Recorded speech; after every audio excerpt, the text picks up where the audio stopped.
اللہ الرحمن الرحیم. السلام علیکم. پروگرام جو میں نے دیکھا کے ساتھ آپ کا میزبان حافظ نظر اقبال آپ کی خدمت میں حاضر ہے. ناظرین، عمران خان سابقہ وزیر اعظم جن کی حکومت کے دوران جو ویلیویشن تھی، جو ان کی فین فالوئنگ تھی، وہ قریب ختم ہوتی جا رہی تھی. تب ایک ایسا مقام آیا، ایک جھٹکا لگا، اور جس طرح وہ پنجابی کی کہاوت ہے کہ کبے نو لت ماری تو دا کب سیدھا ہو گیا.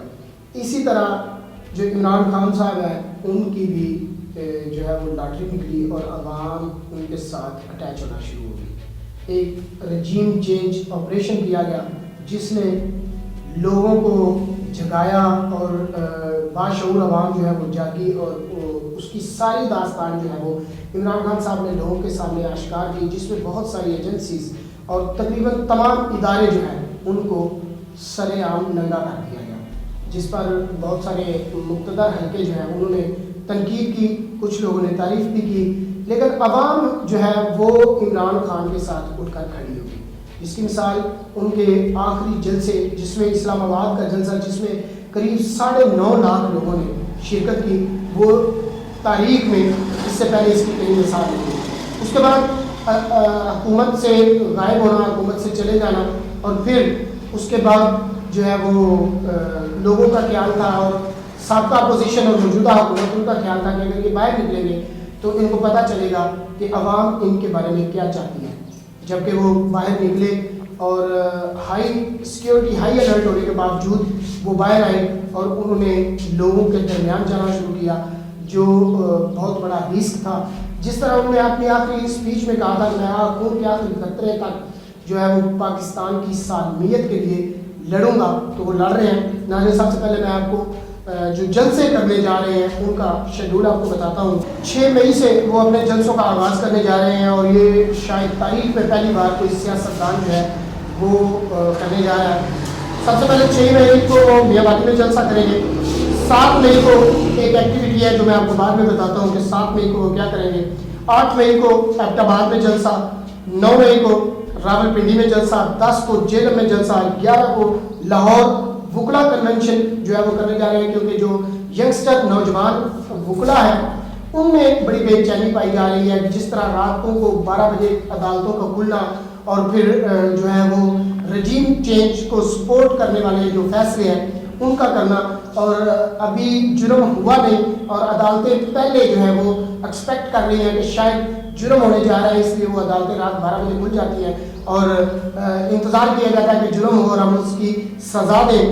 اس طرح کی جو باتیں ہیں اور بہت سارے فیصلے، جس طرح کہ ہمارے پاکستانی عدلیہ میں بہت سارے ہزاروں لاکھوں فیصلے سال سے پڑے ہوئے ہیں، اور بیش بہا مرتبہ ایسا ہوا ہے کہ فیصلہ جب آتا ہے تو جس کے حق میں فیصلہ آتا ہے وہ یا تو 40 سال سزا کاٹ چکا ہوتا ہے یا پھر وہ قبر میں جا چکا ہوتا ہے. ایک طرف وہ فیصلے ہیں اور ایک طرف یہ فیصلے ہیں. اگر بات کریں تو عدالت عظمیٰ کی توہین عدالت ہے. تو اس کے بعد یہ جو بے چینی پائی جا رہی تھی وکلا میں، اس طرح ان سے وہ خطاب کرنے جا رہے ہیں 11 کو وکلا کنونشن سے. اس کے بعد 12 کو اٹک میں جلسہ ہے، 13 کو مردان، 14 کو سیالکوٹ، 15 فیصل آباد، 16 کو سوابی، 17 کو کوہاٹ، 18 کو چکوال، 19 مئی کو ایک اور ایکٹیویٹی ہے، جبکہ 20 مئی کو وہ مردان میں جو ہے وہ جلسہ کرنے جا رہے ہیں. شاید تاریخ میں پہلی بار ایسا ہوگا کہ اس میں چھٹی نہیں دے دی جا رہی کہ جمعہ یا اتوار چھٹی کو جو ہے وہ نوٹس کیا گیا اور چھٹی والے دن جلسہ کیا گیا، بلکہ جو بلا خوف و خطر بالترتیب 6 مئی سے لے کر 20 مئی تک مسلسل جو ہے وہ جلسے کرنے کا شیڈول جاری کر دیا گیا ہے، جو میں سمجھتا ہوں بہت بڑی بات ہے. تاریخ میں اس سے پہلے اس طرح کی کوئی مثال نہیں ملتی. تو 7 مئی کو جو کرنے جا رہے ہیں، تو وہ میں آپ کو بتاؤں کہ 7 مئی کو جو وہ کرنے جا رہے ہیں اگر وہ کامیاب ہوتے ہیں تو وہ بھی ایک تاریخ رقم ہوگی.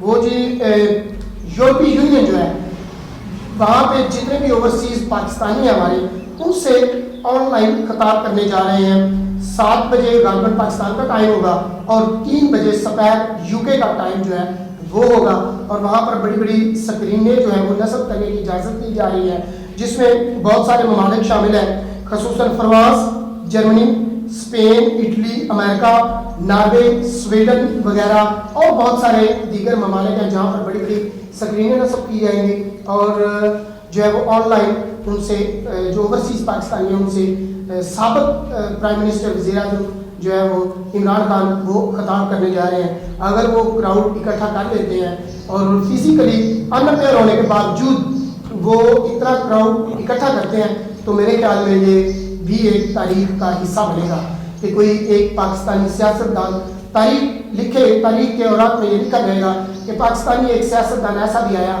جس نے پاکستان میں رہ کر آن لائن خطاب کیا، اور ہزاروں لاکھوں لوگوں نے جو یورپین ممالک ہیں وہاں پر اس کو سنا اور اس کے جو اعلانات ہیں ان کو لبیک کہا. تو اس وقت میرے ساتھ ہمیشہ کی طرح پروگرام میں اختر گیانی صاحب، معروف کالمسٹ، معروف تجزیہ نگار، وہ ہمارے ساتھ موجود ہیں. ان سے اس بارے میں بات کرتے ہیں. جی السلام علیکم. وعلیکم السلام. جی گیانی صاحب بتائیے گا، یہ جو 6 مئی سے لے کر 20 مئی تک عمران خان صاحب جلسے کرنے جا رہے ہیں، ایک طرف سیکیورٹی تھریٹس اور دوسری طرف لگاتار جلسے، کیا کہیں گے آپ؟ شکریہ حافظ صاحب، آپ نے یہ ماحول پیدا کیا. کافی عرصے کے بعد کوئی تھوڑا سا گیپ آ گیا تھا رمضان شریف کی وجہ سے، کچھ دیگر معاملات کی وجہ سے، گرمی کی وجہ سے، تو ایک ماحول بنا، اس موقف پر، اس موضوع پر گفتگو کرنے کا موقع ملا. بہت بہت شکریہ. حافظ صاحب، 3 چیزیں واضح ہوئی ہیں اب ہم جہاں تک پہنچے ہیں. مجھے اچھی طرح یاد ہے کہ جب ہم نے اس سے پہلا پروگرام کیا تھا، لاسٹ پروگرام کیا تھا، اس وقت عمران خان وزیر اعظم تھے اور ان کے خلاف عدم اعتماد کی جو تحریک ہے وہ زوروں پر تھی اور چل رہی تھی. اور اس پروگرام میں ہمیں پریڈکشن یہ کی تھی کہ یہ تحریک کامیاب نہیں ہوگی. اگر کامیاب ہوگی تو پاکستان کے حالات انتہائی حد تک چینج ہو جائیں گے، اور اس حد تک چینج ہوں گے کہ دنیا پاکستان کے حالات کو دیکھ کر تعجب کا اظہار کرے گی. شاید آپ کو یہ چیزیں یاد ہوں.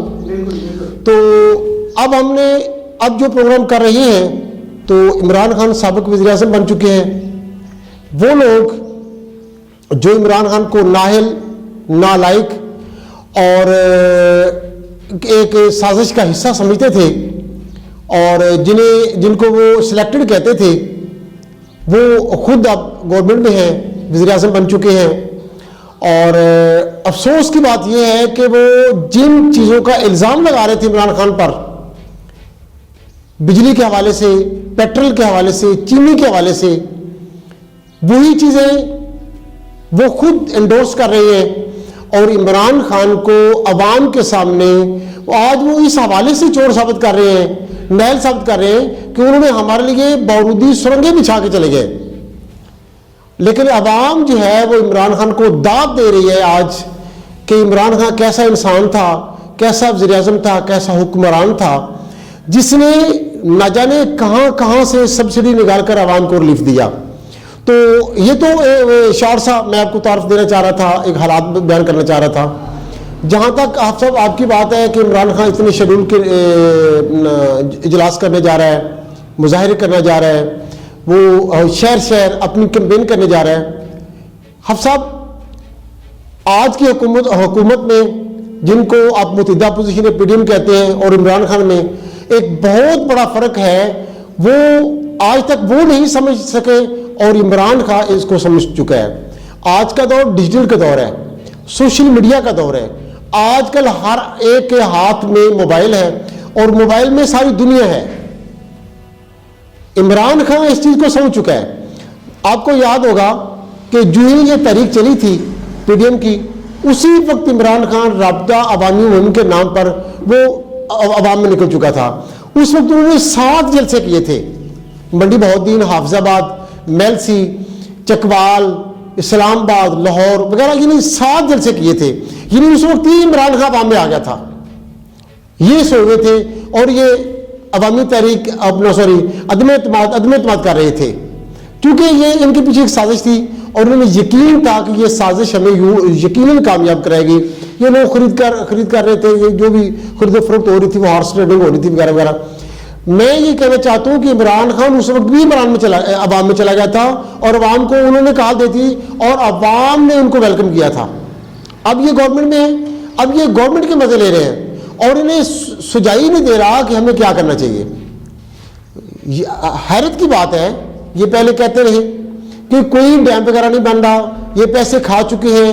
وہ بابا ڈیم والا چیف جسٹس ثاقب نثار کے اوپر الزام لگا رہے تھے کہ وہ بابا ڈیم والا پیسے کھا گیا ہے. لیکن 4 سال تقریباً انہوں نے الزام تراشے کیے اور جیسی حکومت میں آئے جا کے وہاں پر فوٹو سیشن کروائے اور کہا یہ ڈیم بن گیا, یہ فلاں چیز ہو رہی ہے, یہ میٹرو اوپن ہو گئی ہے, یہ فلاں چیز ہو گئی ہے, اور وہی کریڈٹ لینا شروع کر دیا. اس سے آگے آ جائے نا, کل کی پریس کانفرنس دیکھیں مفتاح اسماعیل کی جو فنانس منسٹر ہیں, عمران خان کی جوان پروگرام سکیم کو سراہ رہے ہیں وہ, اور وہ کہہ رہے ہیں کہ بہت اچھا پروگرام ہے اور ہم اس پروگرام کو کنٹینیو رکھیں گے اور اس کو مزید بہتر بنانے کی کوشش کریں گے. یہ بھی تاریخ میں پہلی دفعہ ہو رہا ہے کہ کوئی گورنمنٹ اتنی اناگ پرستی کے نام پر حکومت میں آئی ہو اور وہ اپنے کسی سابقہ ہی حکمران کی پالیسیوں کو جاری رکھنے پر مجبور ہو. اب جو آپ شیڈول کی بات کر رہے ہیں تو عمران خان عوامی آدمی ہیں, انہوں نے عوام کو اپنی آواز پر اس لیے بلایا کہ وہ عوام کو کچھ بتانا چاہ رہے ہیں. میں نے کیا کیا, اس کو گورنمنٹ نے کہاں تک انڈورس کیا, میں آگے کیا کرنا چاہوں گا, میری کیا سوچ, میری کیا تھنکنگ, میری کیا پروجیکٹنگ ہے, میرے پیچھے کون سے عناصر تھے, وہ کس حد تک جو ہے وہ عیاں ہو چکے ہیں, ننگے ہو چکے ہیں, بیرونی سازش میں کون کون لوگ شامل تھے, اندرونی ملک کون کون لوگ شامل تھے, کون کون ادارے شامل تھے, کن کن اداروں نے کیا کردار ادا کیا. کیا یہ تو ساری دنیا نے دیکھا نا جی. دیکھیں جب عمران خان کی حکومت گئی تو سب سے پہلے جو ٹویٹس اور خوشیاں منائی گئی وہ انڈیا میں منائی گئی. اس کے بعد جو ناموس رسالت کے خلاف تھے, اس قانون بنانے کے خلاف تھے, انہوں نے وہاں پہ ٹویٹس کیے, پروگرامز کیے کہ جی ہم شکریہ ادا کریں, ہم بڑے خوش ہیں عمران خان کی حکومت کی. وہ تو اشکار ہو گیا, ہر چیز جو ہے وہ ننگی کر دی گئی.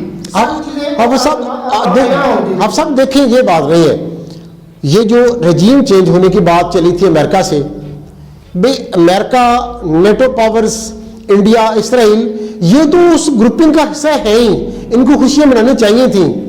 اور وہ جو خاکے بنانے والے لوگ تھے رسول اللہ صلی اللہ علیہ وسلم کے خلاف, ان کو کنڈیم کرنے والا آدمی جب گیا تو ان کو بھی خوشیاں منانا بنتا ہے, ان کا بھی یہ حق تھا کہ وہ خوشیاں منائیں.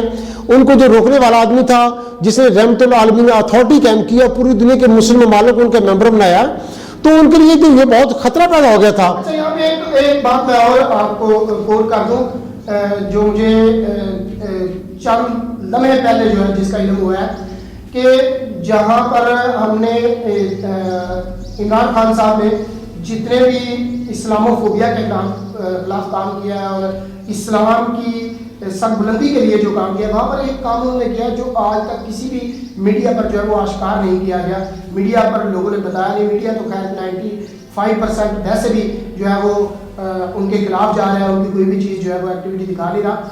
کہ جو سلامتی کونسل کا اجلاس ہوا اور جس میں ہمیں سربراہی ملی, وہ یورپی یونین کا جو اجلاس ہوتا ہے, متحدہ قومی موومنٹ کا جو اجلاس ہوتا ہے, وہاں پر انہوں نے مسلمانوں کی مستقل نشست کا جو ہے وہ بھی مطالبہ کیا ہوا ہے عمران خان صاحب نے. اگر ایسا ہو جاتا ہے تو اس کا مطلب یہ ہے کہ تمام ممالک میں مسلمان جو ہے ان کی جو طاقت ہے اس کو تسلیم کیا جائے گا اور وہ سیٹ جو ہے وہ دے دی جائے گی. اب صاحب دیکھیں, جس سوورنٹی کی بات عمران خان کر رہے ہیں وہ یقین جانیے وہ لفظی بات نہیں ہے, وہ ایک سیاست نہیں ہے, وہ ایک سیاسی بیان نہیں ہے, وہ حقیقت ہے. اور حقیقت اس حد تک ہے کہ نیشنل اور انٹرنیشنل جو ادارے ہیں وہ اس چیز کو تسلیم کر چکے ہیں کہ عمران خان بات نہیں کرتا, وہ ایک کردار کا نام ہے, وہ ایک تھنکنگ کا نام ہے. اچھا یعنی صاحب بڑی خوبصورت بات کی آپ نے کہ عمران خان ایک کردار کا نام ہے, ایک تھنک ٹینک کا نام ہے. تو کیا یہ باتیں جب پوری دنیا میں لوگ تسلیم کر رہے ہیں, دنیا کے جو عقل مند لوگ ہیں وہ اس بات کو, تھنک ٹینک ہے جو وہ اس بات کو جو ہے وہ نوٹ کرتے ہیں اور اس پہ ڈبیٹ کرتے ہیں, کیا ہماری ایجنسیز جو ہیں ان کو یہ باتیں نظر نہیں آ رہی. ہمارے جو پاکستانی سالمیت کے ٹھیکیدار ہیں, دعوے دار ہیں, ان کو یہ ساری چیزیں نظر نہیں آ رہی. کیا وجہ ہے کہ وہ نیوٹرل کی جو ہے وہ رٹ لگائے ہوئے. آپ کو لگتا نہیں کہ ہم خونی انقلاب کی طرف جا رہے ہیں؟ جس طرح عوام میں عمران خان کی مقبولیت بڑھی ہے, اور جس طرح انہوں نے یہ جلسوں کا شیڈول کر دیا ہے, اور جس طرح ان کے سیکیورٹی خدشات ہیں, آپ کیا سمجھیں ہم صحیح جو خوشگوار ملک ہے اس کی طرف جا رہے ہیں یا ہم خونی ملک کی طرف جا رہے ہیں؟ ہم جا نہیں رہے تنگ افساد کی طرف. دیکھیں حفص صاحب, آپ نے دو باتیں پھر چھیڑ دی جو بہت ٹائم چاہتی ہیں. اس پروگرام میں اتنا وقت نہیں ہوتا کہ ان چیزوں کو اتنی تفصیل سے اور اتنی کمپریہنسولی بیان کیا جائے. دو چیزیں آپ نے بیان کی ہیں, خونی انقلاب اور ملکی اداروں کی نیوٹرلائزیشن. پہلی بات تو یہ ہے کہ عمران خان نے کہا کہ نیوٹرل تو صرف جانور ہوتا ہے جس کو کسی چیز کا شعور نہیں ہوتا, اور کوئی نیوٹرل نہیں ہوتا. اور یہ یقین جانیے کہ عمران خان کی بات 100% ٹھیک ہے کہ یہاں کوئی بھی نیوٹرل نہیں ہے. نیوٹرل نہیں ہے, لیکن یہ ہو کیا رہا ہے؟ یہ تمام اپوزیشن والے, پی ڈی ایم والے عمران خان, جہانگیر ترین کو اور علیم خان کو یہ کہتے رہے کہ یہ چور ہیں, یہ چینی چور ہیں, یہ لینڈ مافیا وغیرہ وغیرہ. آج انہی کے بنا پر علیم خان اور جہانگیر ترین نہیں, پاک فوج کے بارے میں جو لوگ باتیں کی, ان کے لیڈر نواز شریف نے باہر بیٹھ کے جو آن لائن خطاب دیے اس میں انہوں نے میں حافظ صاحب پلیز مجھے تھوڑا سا بات کرنے کا موقع دیجیے گا. آپ کے کوشچن جو ہے نا وہ یہ بجائے ہے. حالات اس طرح ہو چکے ہیں, ہمارا ملک جا اس طرف رہا ہے کہ نہ صرف آپ کی زبان, ہر انسان کی زبان جو ایک سوال کنا بنی ہوئی ہے, اور یہ ایسے ہی ہے. لیکن یہ میں اس کی طرف آ رہا ہوں. دیکھیں, شوگر مافیا کے خلاف ایف آئی اے نے کمیشن بنایا, اس کمیشن کو لاہور ہائی کورٹ نے روک دیا, سٹے آ گیا, حکم امتناعی جاری ہو گیا. وہی کمیشن آج تک وہیں پہ رکا ہوا ہے اور اس کمیشن کو آگے چلنے نہیں دیا. اس میں عدلیہ ایک ایسی دیوار بن گیا کہ اس ادارے کو, اپنے اس ادارے نے یہ سمجھا کہ یہ کمیشن جو ہے, یہ شوگر مافیا ایف آئی اے جو ہے جس لائن پہ چل رہی ہے, جو یہ ڈکلیئر کرے گی وہ تو ہمیں تو کرنا پڑے گا. اور یہی تو ادارے ہیں جو ہمیں کھلاتے ہیں, ہماری روزی روٹی کا سلسلہ بنے ہوئے. اگر یہ اس طرح سلسلہ چل نکلا آٹے کے خلاف, شوگر کے خلاف, گھی کے خلاف, تو یہ ادارے جو ہیں انہی لوگوں کی تو سرپرستی کرتے ہیں. میں یہ کہنا یہ چاہتا ہوں اب صاحب, یہاں کوئی نیوٹرل نہیں ہے. اگر آج عمران خان کو روکنے کے لیے ادارے کام کر رہے ہیں تو یہ اپنے مفاد کے لیے کر رہے ہیں, اور یہ سب کو نظر آ رہا ہے. عمران خان اقتدار کا نام ہے. اگر عمران خان کو پاور مل گئی, 2/3 اکثریت مل گئی, یا عمران خان زندہ رہ گیا, تو یہ ان تمام لوگوں کے منہ بھی بند ہو جائیں گے, ان کے راستے بھی بند ہو جائیں گے, ان کی لائنیں بھی بند ہو جائیں گی. اچھا, دوسری طرف یہ جو جھوٹے مقدمات پی ٹی اے کے لوگوں پر مذہب کارڈ کھیلتے ہوئے دائر کیے گئے ہیں, یہ معاملہ بھی اب جو ہے وہ دبا نہیں رہا. آپ کو بتا دوں اور ناظرین کے گوشت گزار میں, یہ معاملہ اب یورپی پارلیمنٹ اور برطانوی پارلیمنٹ میں اس معاملے پر جو ہے وہ بحث کی جائے گی. یعنی جو یورپی پارلیمنٹ اور برطانوی پارلیمنٹ ہے اس پر بحث کرے گی, اور یورپی پارلیمنٹ کے 13 اراکین نے اس معاملے کا نوٹس لینے کا مطالبہ کیا ہے, اور 3 پاکستانی وفاقی وزراء ہیں جن کے یورپ برطانیہ داخلے پر پابندی کی تحریک بھی پیش کر دی جائے گی. اور اس کے علاوہ میں آپ کو پاکستان کے وہ 3 خوش نصیب وزراء ہیں ان کے نام بھی بتا دوں. وزیر داخلہ جناب رانا ثناءاللہ صاحب, اور وزیر اطلاعات ہیں جی محترمہ مریم اورنگزیب صاحبہ, اور وزیر قانون اعظم نذیر طارق صاحب. حالانکہ میری اپنی ایک آبزرویشن ہے, جہاں تک میں جانتا ہوں اعظم نذیر طارق صاحب کو, وہ شریف النفس آدمی ہیں اور انہوں نے بہت کام کیا ہے عدلیہ کی آزادی کے لیے, عدلیہ کی جو ہے وہ کہنے کے مقام کے لیے, ان کی سربلندی کے لیے.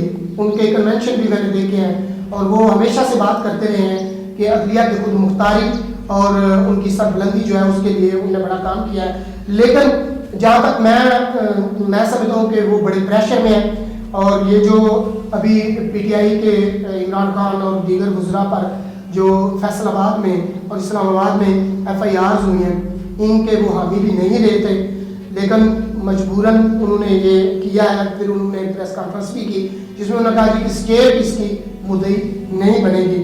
لیکن اس کے علاوہ ایک اور جو ہے وہ چیز ہے کہ یہ 3 لوگ جو ہے ان کے ویزا کے لیے آئندہ کے ویزا کے لیے جو ہے بلیک لسٹ کرنے کی بھی تحریک پیش کی جائے گی. یہ یورپی یونین میں ہو رہا ہے. اگر یہ ایسا ہو جاتا ہے تو میرے خیال میں یہ 3 لوگ جو ہیں یہ پوری زندگی اس پہ سفر نہیں کر سکیں گے, بلکہ ان کے جو یورپی پاسپورٹ ہے وہ بھی ان کو اویلیبل نہیں ہو سکے.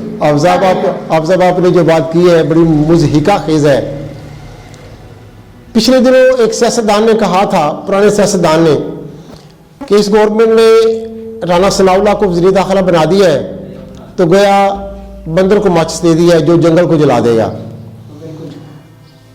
اور اس پر کافی جو ہے وہ ٹویٹس بھی آئے. کچھ لوگوں نے اس کو کنڈم کیا, کچھ لوگوں نے اس کو مضحکہ خیز کہا, کچھ لوگوں نے یہ بھی کہا کہ یہ بہت بڑی حقیقت بیان کر دی آپ نے. سیاستدان کا نام نہیں لیا جا سکتا, وہ پہلی منزل عام پر آ چکے ہیں. تو جہاں تک مریم اورنگزیب کی بات ہے, وہ بھی نون لیگ کے ایک ایسے کردار کا نام ہے جس کے اوپر جتنی لان و تان ہو چکی ہے, جتنی الزام تراشی ہو رہی ہے, یہ ہو چکی ہے. بلکہ یہ بھی لوگ کہہ رہے ہیں کہ نون لیگ کو اگر مس گائیڈ کیا یا نون لیگ کی تباہی کا اگر کبھی تاریخ میں ذکر کیا جائے گا تو مریم اورنگزیب کا نام سب سے اوپر ہوگا. مریم نواز شریف اور مریم اورنگزیب کا نام سنہرے روپ میں لکھا جائے گا کہ نون لیگ کو تباہ کرنے والے یہ لوگ ہیں جنہوں نے نون لیگ کے ورکرز کو مایوس کیا, ورکرز کو ذہنی طور پر کوف دی. جہاں تک اعظم نذیر کی بات ہے, اعظم نذیر تاڑ صاحب کے اوپر میں کالم لکھ چکا ہوں. یہ بطور سینیٹر نون لیگ سینٹ کے فلور پر ایک دفعہ تقریر کر رہے تھے کہ عدلیہ ہمارا جو ہے نا یہ ایک مردہ گھوڑا ہے جس کے اوپر ہم بیٹھ بھی رہے ہیں لیکن ہمیں سواری کا بھی مزہ نہیں آ رہا. اور انہوں نے مرج آف کولیپس کا نام دیا تھا کہ ہماری عدلیہ جو ہے مرج آف کولیپس ہے. ہم یہاں چیئرمین کو بھی مخاطب کر کے کہہ رہے تھے کہ جناب چیئرمین ہم یہاں تقریریں کر کے چلے جاتے ہیں, بڑی پر مغز تقریریں کرتے ہیں, یہاں سے چلے جاتے ہیں لیکن ان کا کوئی فائدہ نہیں ہوتا. تو اس سے بے معنی تقریروں کا کوئی فائدہ نہیں ہے, ہمیں اپنی عدلیہ پر توجہ دینی چاہیے. میں اس اعظم نذیر تاڑ صاحب پر اس وقت کالم لکھا تھا جب یہ اپوزیشن کے سینیٹر تھے, اور میں نے کہا تھا کہ یہ ایک ایسے آدمی سے توقع نہیں کی جا سکتی کہ وہ نون لیگ کا سینیٹر ہو اور وہ ایسی باتیں کرے. تو میں نے بڑی حیرت کا اظہار کیا اور بڑی خوشی بھی ہوئی تھی مجھے کہ ایک ایسے پر مغز دماغ ہیں, بڑے اچھے آدمی ہیں, شریف النفس انسان ہے. آج میں اس پر کالم لکھ رہا ہوں جو سنڈے کو آئے گا, اور میں اس قانون وزیر قانون کو یہ یاد لینا چاہتا ہوں کہ آپ کی تقریر سینٹ کے فلور پر یہ تھی, اس وقت آپ وزیر قانون نہیں تھے, عدلیہ کو ٹھیک کرنا چاہ رہے تھے. آج آپ وزیر قانون بھی ہیں, آپ کی گورنمنٹ بھی ہے, اور آپ کو چاہیے کہ آپ عدلیہ کے متعلق کچھ اپنی اصلاحات کریں. رات کو عدالتیں کھلتی ہیں, رات کو فیصلے ہوتے ہیں, چھٹی کے دن عدالتیں کھلتی ہیں, چھٹی کے دن فیصلے ہوتے ہیں, لیکن یہ بات صرف نون لیگ کی حد تک, شریف فیملی کی حد تک جو ہے وہ محدود ہے, دوسروں کے لیے نہیں ہے, دوسرے لوگوں کے لیے نہیں ہے. اور دوسری عوام جو ہے اس حد تک مجبور و مقہور ہے کہ لوگ فوت ہو جاتے ہیں تو ان کے بعد ان کے فیصلے آتے ہیں, جبکہ ان کے لیے غیر قانونی غیر آئینی رات کو عدالتیں کھلتی ہیں, رات کو فیصلے ہوتے ہیں. اور حمزہ شہباز کے حلف کے متعلق آج تک آئین اس چیز کی اجازت نہیں دیتا. آئین کے متعلق آئین میں یہ چیز درج ہی نہیں ہے کہ وزیر اعلیٰ پنجاب کا حلف جو اسپیکر قومی اسمبلی لے اور عدلیہ کے حکم پر لے. تو میں وزیر قانون سے یہ درخواست کرنا چاہوں گا اس کالم میں کہ آپ وزیر قانون ہیں, گورنمنٹ بھی آپ کی ہے, عدلیہ کو ٹھیک کرنے کا آپ ارادہ بھی رکھتے ہیں, جذبات بھی عدلیہ کے خلاف, تو پلیز اس کی اصلاح کیجیے گا. جہاں تک آپ نے صاحب ذکر کیا ہے یورپین پارلیمنٹ کا, تو میں سمجھتا ہوں کہ اعظم نذیر تاڑ صاحب کے متعلق شاید ناانصافی ہو, لیکن رانا ثناء اللہ کے لیے کہ یہ بالکل جو اعظم نذیر تاڑ صاحب ہے, کیونکہ شریف النفس ہے, ان کی سوچ اچھی ہے, بھلے وہ پریشر میں ہے کیونکہ کچھ ذمہ داریاں ہوتی ہیں, کچھ معاملات ایسے ہوتے ہیں کہ جو لوگ ذمہ داری دے رہے ہوتے ہیں ان کی مرضی کے مطابق کام کرنا پڑتا ہے, لیکن میرے خیال میں ان کے ساتھ زیادتی ہوگی. لیکن باقی دو لوگ جو ہیں وہ بالکل ٹھیک نشانے پہ ہیں اور ان کے ساتھ ایسا ہونا چاہیے. اس کے ساتھ ہی ہمارے پروگرام کا وقت جو ہے وہ اختتام کو پہنچا. آئندہ تک کے پروگرام کے لیے اجازت دیجیے گا. اپنا بہت سارا خیال رکھیے گا. پاکستان زندہ باد, پاکستان پائندہ باد.